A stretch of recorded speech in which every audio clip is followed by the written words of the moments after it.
Hey there, I'm excited to bring my friend Adam Coelho on the show today. Adam is a seasoned professional within Google, but he's also the host of the Mindful Fire podcast, where he lives at a unique intersection, mindfulness and fire.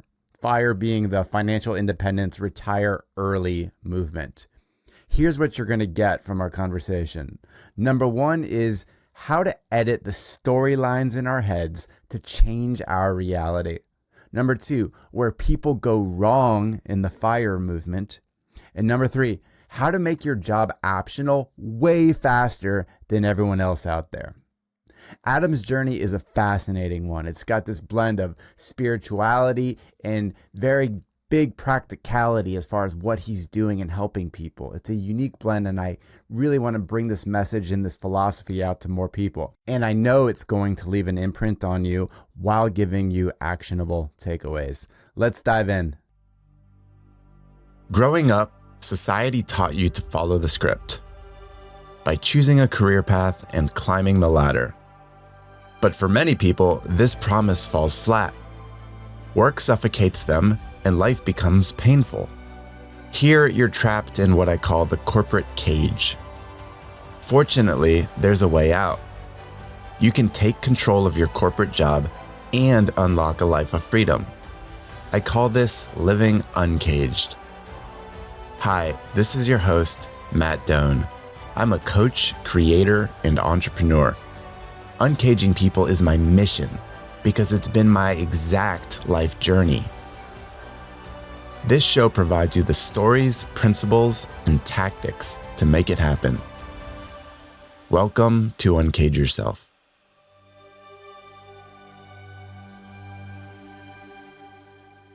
Adam, so good to have you here, man. I'm thrilled to be here, Matt. Thanks for having me. Lots to pick apart here. You have a very specific worldview and skill set that this world needs to hear, this audience with Uncage Yourself. So let's be very clear. You are the host of a great podcast, which I've fallen in love with, which is the Mindful Fire podcast. Mindfulness plus the financial independence, retire early concept merged into one podcast, one mission. Break that apart for us. Why mindfulness? Why fire? And why that intersection? Yeah, it's a good question. And for a while, I didn't really know if those things actually made sense together. I felt like maybe I was just putting them together. But, ultimately what the podcast is about is crafting a life you love and making work optional using mindfulness, envisioning, and financial independence, right? Some people, talk about the FIRE movement, and people are put off by the idea of retiring early, right? They're like, people always say to me, oh, I could never just retire and sit around and do nothing. Nobody said you need to. Right? Nobody told you to do that, right? It's about figuring out what you really want and crafting a life that you love.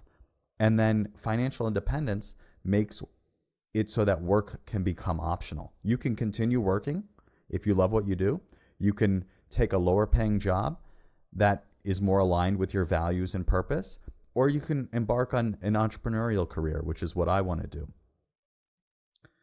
And so really when I think about mindfulness, I think it's simply having a kind, curious awareness towards yourself and whatever's happening in your head, in your body, in your external environment, just this bringing a kind, curious awareness. And then financial independence, retire early is all about this idea that you can make work optional by getting clear on how much your life costs. And there's this rule called the 4% rule, where it's basically work becomes optional when you have 25 times your annual expenses, right? So if you need $100,000 a year to live on, if you save up $2.5 million and it's invested in growing, you can withdraw 4% of that and you can live on that to cover your annual expenses. And then working is completely optional because you never need to make another dollar again to cover your living expenses. So when I created this podcast, those were my two passions, right? We can talk more about how I got into mindfulness through my career at Google, but I really, it changed my life, right? It allowed me to see the stories that I was telling myself that I was completely unaware of, the negative self-talk, the inner critic, as it sometimes is called, going in my head all the time. I was completely unaware of that for the first 26 years of my life. And once I had that awareness, it really, it allowed me to excel more at work, to be just lighter and happier. And then once I learned about financial independence, it helped me realize that like, it's not an infinite amount of money that I need, or 5 million or $10 million. Like I thought, is it even possible? It showed me that it is possible. And when I brought these two things together, really the intersection point is awareness and choice. In both instances, you have to have awareness, right? You need to be aware of what's going on in your mind and your body and your environment with a kind, curious awareness, right? Not resisting what's happening, but seeing it clearly. And the same thing is true in your finances, right? If you don't know how much your life is costing, if you don't know how much money you're spending or how much money you have, or worse, how much debt you have, then you don't have any agency, right? Because the first thing is awareness. And so when you have awareness, then the more awareness you have, the more choice and options that you can create in your life. And that's how I brought these two things together. And it's had a huge impact in my life. And I hear from people all the time on how it really is changing how they think about money and the life that they want to live. I love creative intersections of seemingly very different topics. Like you don't see this intersection, right? The more spiritual internal practice of mindfulness compared with the objective, like let's create money in the bank to fuel specific things of our life. Like that's a very internal versus external thing that you've brought together. And I love how it makes people think, and it's going to repel the wrong people and attract the right people. I love that you've created those conditions. Awareness and choice, that those two terms coming together, I think are so important for this audience, and obviously the one that you speak to every day, Adam. When we think about awareness, like what am I experiencing? What is going through my mind? What emotions are coursing through my body? Like just being aware, seeing them, acknowledging them, putting labels to them, right, is so important, because then you can more objectively say, what choices do I have? Do I have to just let this stuff swarm me? So like in a corporate world, like a lot of people that I work with, right, they're just, they think things are happening to them in the world, and they slow down and be like, actually, these are all other people's problems and doings. I have choice in how I show up and how I interact with them. Therefore, I can change my own reality at work. I can choose for it to feel much better than it is because I've developed this awareness. And that's why I love mindfulness as a practice, to make that real for people. I'm curious, the mindfulness versus meditation labels, how would you reconcile that for people? Because they're very overlapping terms, but give us some clarity there, please. Yeah, that's a great question, and one that comes up quite a bit. And so the way I would say the difference is, I mean, they're clearly related, right? But mindfulness is a capacity that we all have to some degree to pay attention on purpose in the present moment, non-judgmentally. That's a definition that comes from Jon Kabat-Zinn, who popularized mindfulness in the West. And, so again, it's paying attention on purpose in the present moment, non-judgmentally. I summarize that as bringing a kind, curious awareness to whatever's happening, right? So it's a capacity that we have and we can train. Now, meditation is simply mental training, right? It's like exercise for your brain. And mindfulness meditation trains the capacity to be mindful. There are others, like, for instance, metta or love and kindness meditation, that train our capacity to be compassionate. So it's just like there are many types of exercise that train different parts of our body. There are different types of meditation that train different faculties of our mind. And so we use meditation to train our brain and our nervous system and our body to kind of navigate the world, the ups and downs of life with more skill and more ease.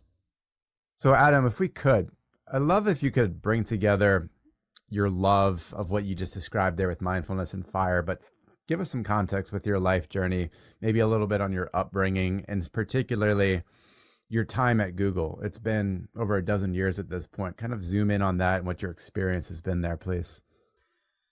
Yeah, it's unfortunate to say, but a lot of these things that I'm now talking about and now teaching to others, I had to learn the hard way. And essentially the situation was that I came within 30 days of losing my job at Google because of the story that I was telling myself. And so now, as I say to anyone who will listen, our stories create our reality. Because of how our brain works, our stories very much create our reality. So the stories that we're telling ourselves are the stories that we're acting out in our lives. And so I'm happy to go into that. But before I get into how I inadvertently envisioned myself out of a job at my dream company, Google, let me share a little bit about how our brain works and why our stories create our reality. So there are two things I want you to know about your brain. The first is this phenomenon of neuroplasticity. It used to be thought that our brains were fixed after a certain age, around 20 or so. But now we know that throughout our life, our brain is growing and evolving based on what we pay attention to. So neuroplasticity is everything we think, feel, and pay attention to changes the structure and function of our brain. It's sometimes thought of as neurons that fire together, wire together. And so if you think of anything you've ever learned, any skill you've ever developed, say playing the guitar, at first it's completely unnatural. Holding the guitar feels weird. The strings, the finger movements, unnatural. Even the sounds, and certainly you can't read music, right? But as you practice that more and more, those things become easier. And that's because the neural networks in your brain are associated with those skills are becoming well-worn paths. So, number one, your brain is changing based on what you pay attention to. Number two is that our brains are predictive by nature. And so a researcher named Regina Pali at UC Riverside did a study and published an article called The Predicting Brain. In it, she said that even before events happen, our brain makes a prediction of what's most likely to happen and sets in motion the thoughts, perceptions, emotions, and even physiological responses for what's expected. She goes on to say, in a sense, we learn from the past what to predict for the future, and then we live the future we expect. And so the way I think about this is we're telling ourselves stories about how our life is going to be, and then we're acting out those stories. And so the way that I like to teach this to people is that everything we think, feel, or pay attention to, or the story that I want to edit that. We'll edit that part out. So the way I like to teach this to people and think about it in my own life is that what we pay attention to and the stories that we tell ourselves are like seeds that we're planting and watering in our mind. The seeds that we water and tend to the most by paying attention to those stories are the ones that are going to grow and that we're going to see out in our experience. And so this is something that I learned the hard way when I envisioned myself out of a job. So about 7 years ago or so, I was in this job at Google, about 5 or so years into my career, and I got this opportunity that I had wanted so desperately, that I envisioned myself into. And it was on an experimental team where we were teaching user experience to online publishers who made money with ads. And my job was to kind of craft the strategy and do this whole thing, and it was my dream job. Around the same time, I was also pursuing my lifelong dream of building my own business, being an entrepreneur. And I was in this online program called The Foundation, where the goal was to build a SaaS company in 6 months. And I had this mindset that this is it. This is my opportunity. If I'm going to be successful, I need to do this and quit Google. Success equals quitting Google. And I took it a step further. I told anyone who would listen, if I get promoted at Google again, it means I've failed. And so it's obvious now that this is a ridiculous thing to say and not very useful at all. But this is the belief that I had. And so, not surprisingly, 9 months into this job, that again should have been my dream job, I had been wanting this to happen for years. I get called into my boss's office and he says, Adam, we're eliminating the team. Your job's been eliminated and you have a few months to find a new job or leave Google. And despite many interviews, internally, externally, great conversations, I got to 30 days before the deadline with a total of 0 job offers. That's when I started freaking out even more. I was already freaking out, but I really started freaking out. And I remember this moment where I was in San Francisco in one of my favorite places, Golden Gate Park, and I was sitting there and I was meditating on like a tree stump, and I realized what I've been doing is not working, right? My mindset that I'm bringing to this job search is not working. Something needs to change. At this point, I didn't even realize that I had done this to myself, but I realized that if I was going to survive this 30 days, I needed a new mindset. And so that's when I remembered learning this envisioning concept in a program at Google called Search Inside Yourself, which I now facilitate. And it's an emotional intelligence course that teaches emotional intelligence through mindfulness. And I remember learning this idea of envisioning. And it was all about thinking big about what you actually want and getting clear on what that ideal situation would look like. And so actually asking yourself, what do you want this to look like? And so I got really clear. I was like, all right, I want to have a job I love, with working with people I respect and admire, and that gives me the financial resources to continue to grow my life. And yeah, it's pretty simple, right? That's what I wanted. And then I remembered this affirmations practice that I had also learned, and I started practicing it. So I'd meditate, and then I would practice the mindsets and the beliefs that would support me in moving towards my vision on this job search. So I would say the belief that I wanted to have is the world is abundant with opportunity. And because that's what I wanted to see. I need a job offer. I need job opportunities, right? So I wanted to see that. And I would say that out loud, and I would visualize in my mind times when that was true in the past. And then I would say it again, and I'd visualize, how is that true right now in the present? And then I would fast forward, visualizing in my mind, how will this be true in the future? I would see people telling me that I would see that people would come to me and tell me about job opportunities on their team or at their company, or you should talk to this person. And amazing things started to happen. I started to see opportunity everywhere, right? I started to hear from friends that you should go talk to this company. I know this person. And at the same time, I also told myself a belief: I don't worry about doing things right or wrong. I just take action, which leads to learning, progress, and growth. Again, visualize in the past, the present, and the future. And when this opportunity came up to interview, a friend recommended I talk to this company in the user experience space. I said, oh, let me see. Let me go on LinkedIn.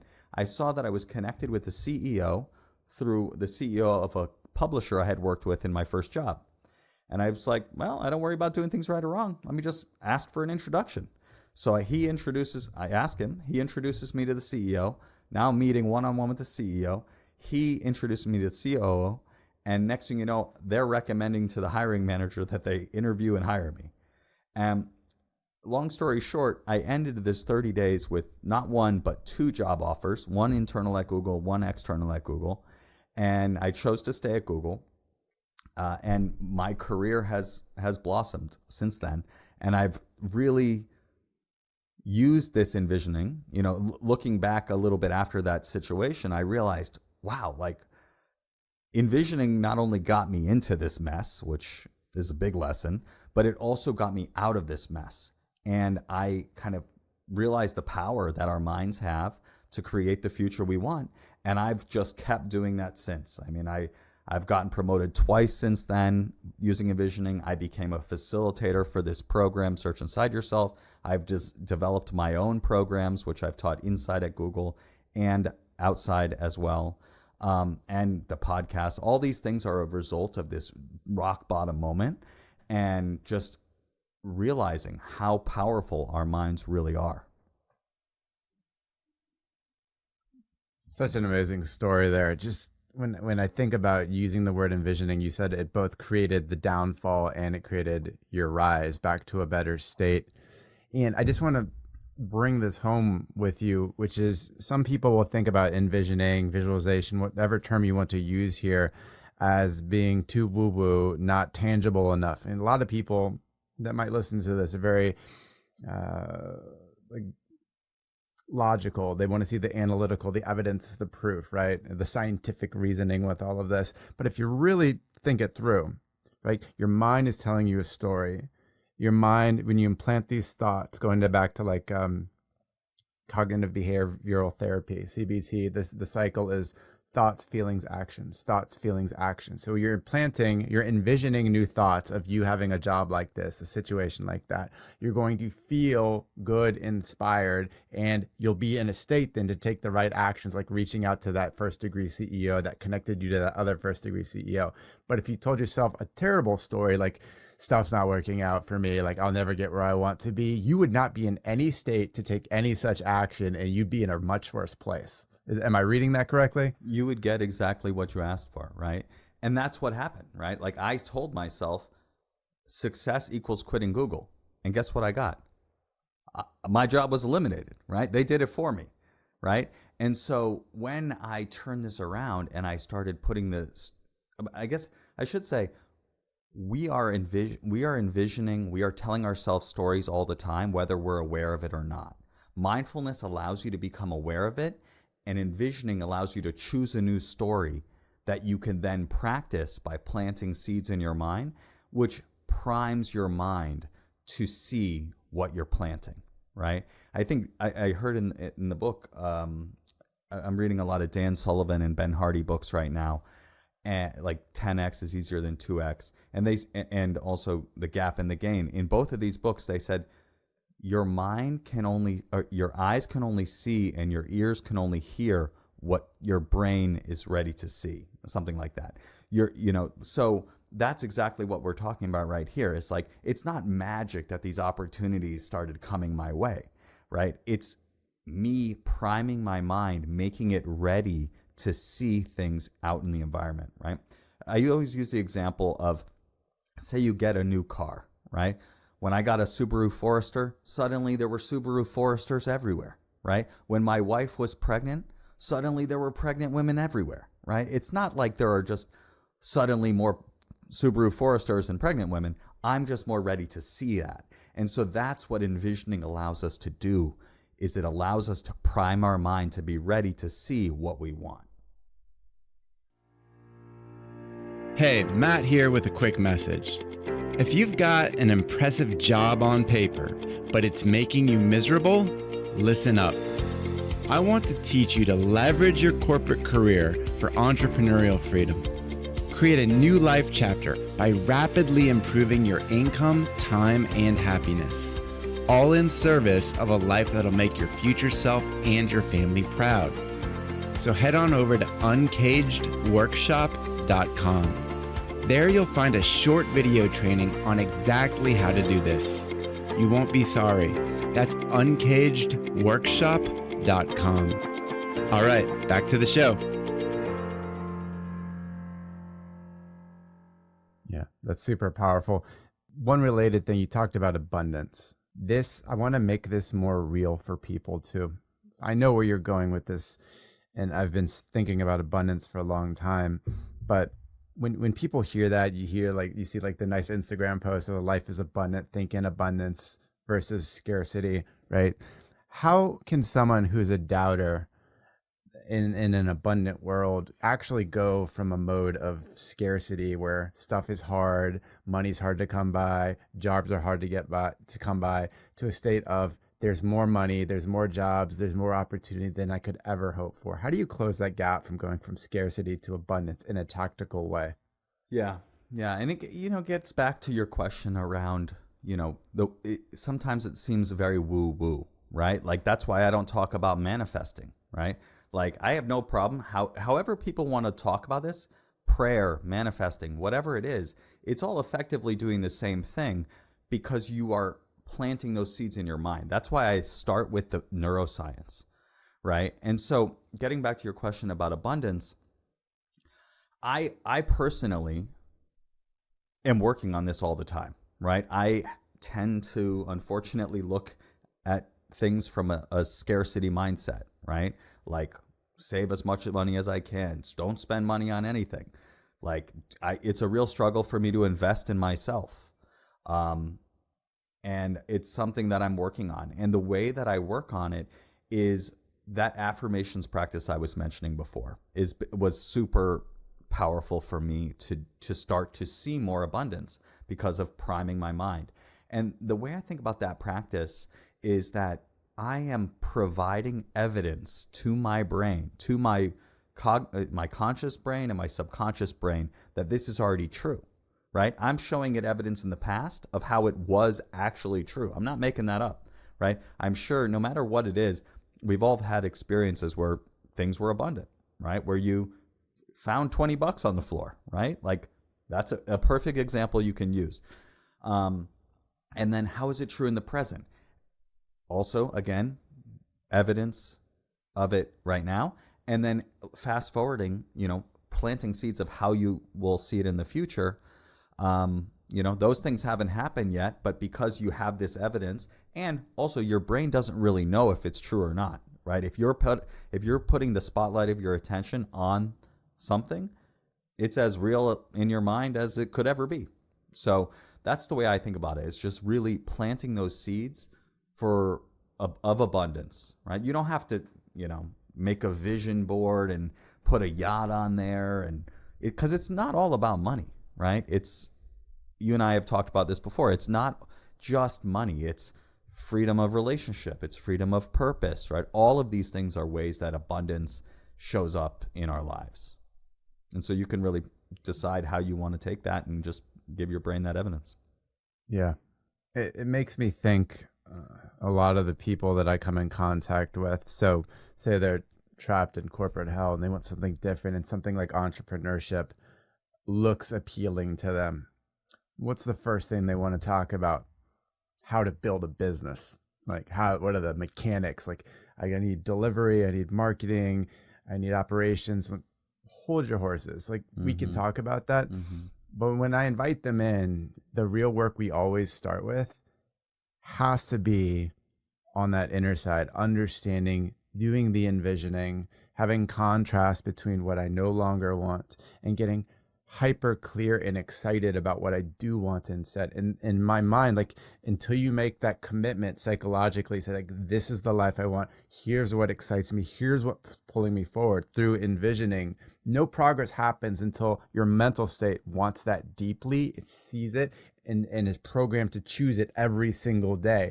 Then we have earned the right to do some of the more practical things, like, let's make sure that the corporate job isn't destroying our day. We're not in too many meetings. We're not getting overrun. Let's then talk about, like, how do you build a business?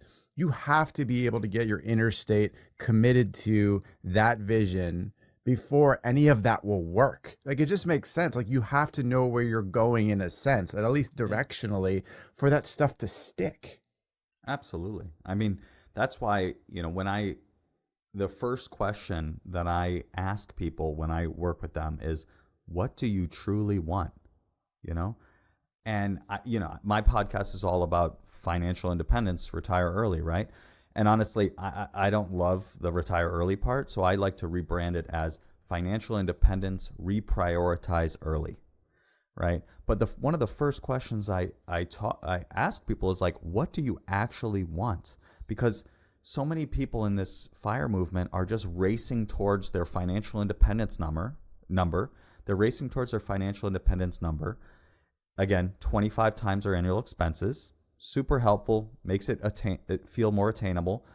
But they don't ask, what do I want on the other side of that, right? So they either just keep working once they get there, or they leave and then get depressed and feel miserable and make people around them miserable, right? And there's nothing worse than hitting your goal and realizing, like, I don't even know why I did this, right? And so the first question you need to ask yourself is, what do I actually want? What do I want my life to look like? What do I want to create with this limited time I have on this earth? And you don't have to have it all figured out, right? Like when right now I've put together an 8-week coaching program, and the whole question is like, how do you answer that question and start taking steps to live the life that you want to live right now, right? That's the beautiful thing about financial independence and envisioning and all these things, is that you can start doing it right away, little by little. And the secret is you're probably already doing it in some ways already. You're just not paying attention. I'll give you an example that from my life.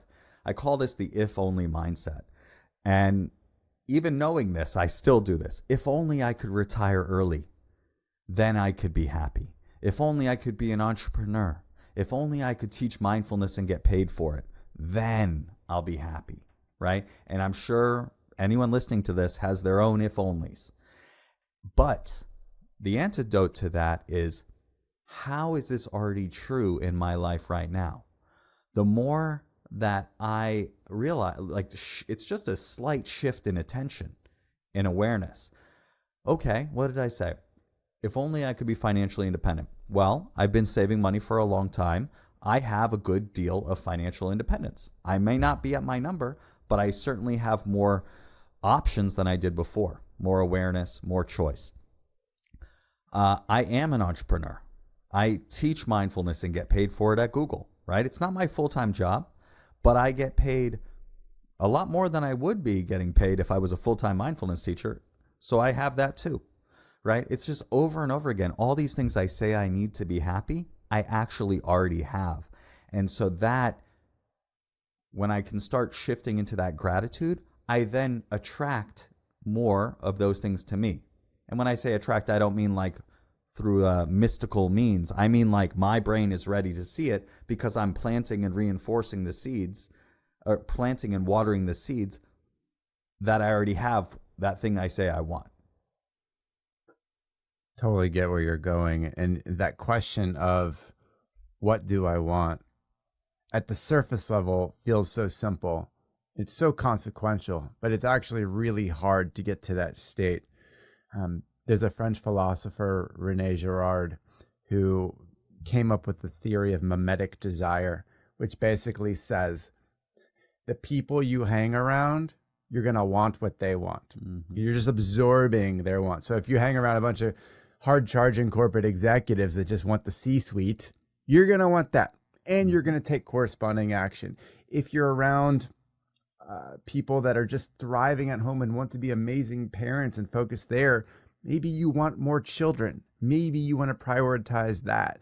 And mimetic desire basically says like your environment is influencing you in subtle ways that you don't understand. And it just makes me think about like, how do we separate from that conditioning? How do we know what we genuinely want? That is really hard. How would you even approach that? That's where I think mindfulness comes in, right? You have, another metaphor that I find helpful when I was taught mindfulness, and when I teach mindfulness to Google, and when I teach mindfulness and envisioning at Google, I've taught 2,500 Googlers around the world through Search Inside Yourself, my own workshops. This thing that I found very helpful is that often our minds, or most of the time, our minds are like a snow globe that's being shaken up and agitated, right? It's very busy, obscure. You can't really see what's going on. Practicing mindfulness is like setting the snow globe down on the table, allowing the snow to settle so you can see more clearly what's inside.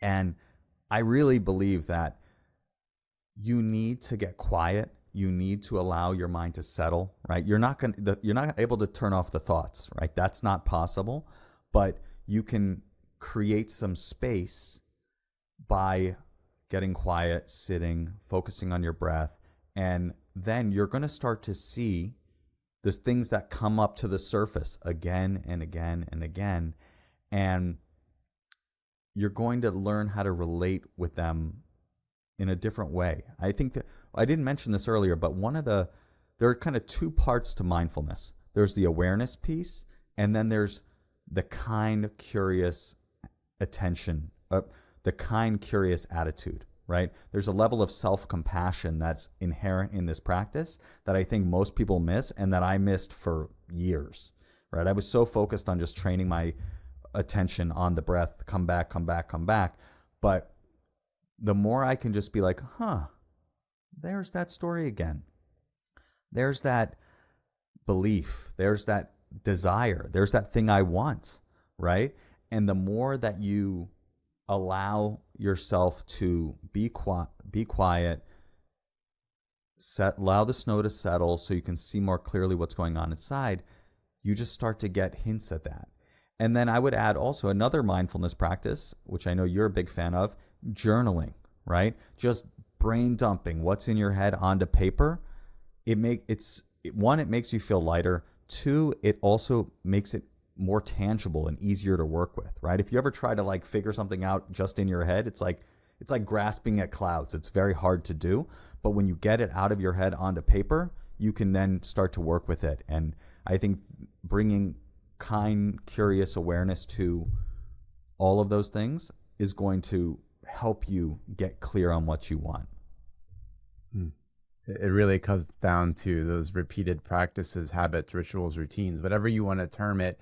You have to create discipline around this in order to access that clear thinking and then therefore the right actions. I'm thinking about more the people that are listening right now and other ways that they could apply the mindfulness, the elements that are so vital that you're talking about, Adam. Many of them, they're further along in their career, further along in their life, and they have kids. Maybe they're like 5, 10, even 15. And when they're giving so much to the job and they know inside they're sacrificing their home life, they're sacrificing the relationships with their kids. I heard this great term the other day, the idea of we only have 18 summers before most of the quality time we'll ever have with them is gone. That makes me tearful even to think about it. But when you think about you're the hard-charging person in a great job, but you know inside that you're not being the person you want to for your loved ones, especially your kids. How can we direct all that you're talking about so that we can be there for them, even though we have a daunting career? Yeah, I think sorry, let me start again. One of the things I didn't mention before in the question about like, how do you ask yourself, what do you really want? I think that the reason that people don't often ask that question or really think big about that question is because of all of the constraints that we have on our life and what we think is possible and reasonable and rational, right? And if have been successful in a career and you've gotten yourself promotions and financial success and reputational success and all these things, you have you call it a cage, right? And it kind of is a cage. It might be a beautiful cage, but it's still a cage, right? And that's made up of all these constraints and limitations. And so when I teach people to do this, whether it be in a workshop or in one-on-one coaching, I ask them to set aside all of those limitations. Just for a moment. They'll be there when you get back. Sometimes people are afraid to do this. Just set them aside. Everything that's reasonable or rational or realistic, just everything aside. Now, thinking 5 years out, what do you want your life to look like if everything goes better than expected? Beyond your wildest dreams, right? And I had someone on the podcast recently that said, why don't you consider a few different life options, right? Because it's very hard for people to do this. And so you need to kind of come from it with just a sense of curiosity, exploration, and unlimited possibility. And you can do it again and again and again. And it's not like this is set in stone. So the more that you can play with it and think really, really big, right? Like what if my job didn't exist? What if, you probably wouldn't want to do this, but like, what if my family life was not what it is? right? What would I be doing, right? And it feels weird to even say that. Like, even for me right now, it feels weird to say that. But like, it doesn't mean that you have to do it, but you can consider what that is, and you might get insights that you could then apply in your life. To your point about the 18 summers, that's a really poignant and important question or realization. It's like, you only have these 18 summers, as you're saying. And I'm like, I've already missed, this is my 4th or 5th one with my older son. And that means there's only 13 or 14 left. Right. And then, yeah, like you said, like that's like 90% of the time I'll ever spend with him, these 18 years. And so I think it makes a ton of sense to think, all right, let me just set everything aside. And what if I could have anything, regardless of money, regardless of commitments, what would it be? And that is a great place to start and tap into. And that's what I invite people to do. And I actually created a free guide for your audience that they can go and do this themselves, go through this, understanding what we're talking about here, and kind of ask themselves this question through a journaling exercise. And that's available at mindfulfire.org/uncage. And so we can put that in the show notes so they can go and do this exercise for themselves. Powerful wisdom right there. I really just like all the ways that we can apply our mindfulness. Obviously, in the fire realm, that's where you're specializing so much. But then we've got to think about, okay, in our day jobs and how we want to show up at home. Like, this becomes a universal way that you're actually just showing up every single day.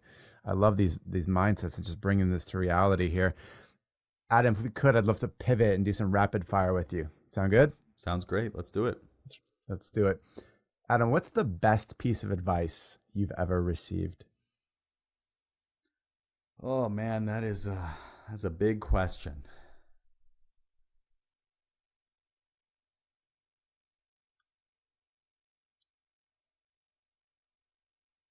Best piece of advice I've ever received. There's 2 things coming to mind, but I'll go with one that, when I started meditating, a friend of mine shared some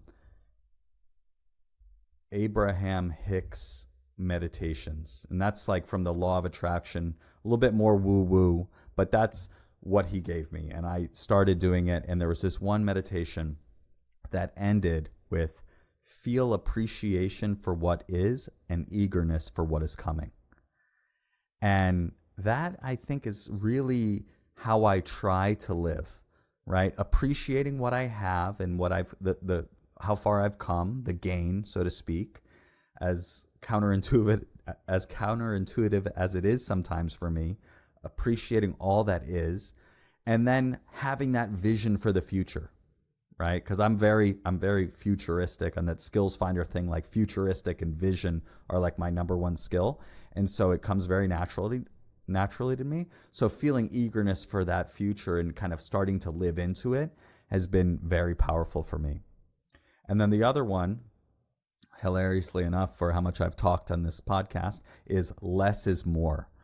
When I was learning to facilitate this program, Search Inside Yourself, the person teaching me and kind of who I was able to facilitate with as a partner many times over, this guy is like unbelievable, like PhD neuroscientist, MD neurologist, 10 years at Stanford doing research, and then went and got a master's in film to explore. He wants to understand the brain from every aspect. And he came to Google making marketing videos after all of what I just said, so that he could be a facilitator of this program, which was created at Google.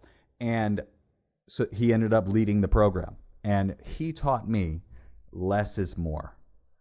Less is more. And I'm just applying that, trying to apply that in all areas of my life. This was meant for, like, don't say more than you need to say. Hilariously enough, as I said. But now I'm thinking about in terms of just like projects and like work and money and possessions, right? Like, it applies everywhere, right? Like, it's not about more. It's actually often about less, doing less, right? I'm thinking back to that book that we talked about before, 10x is easier than 2x. You need to do less to move more into your zone of genius. So less is more is really top of mind for me right now. Remind yourself every day of that. Flip side, what's the worst piece of advice you've received? Invest in cryptocurrency. I don't know, like, invest in cryptocurrency seems high. Buy Coinbase stock at the IPO. That was pretty bad.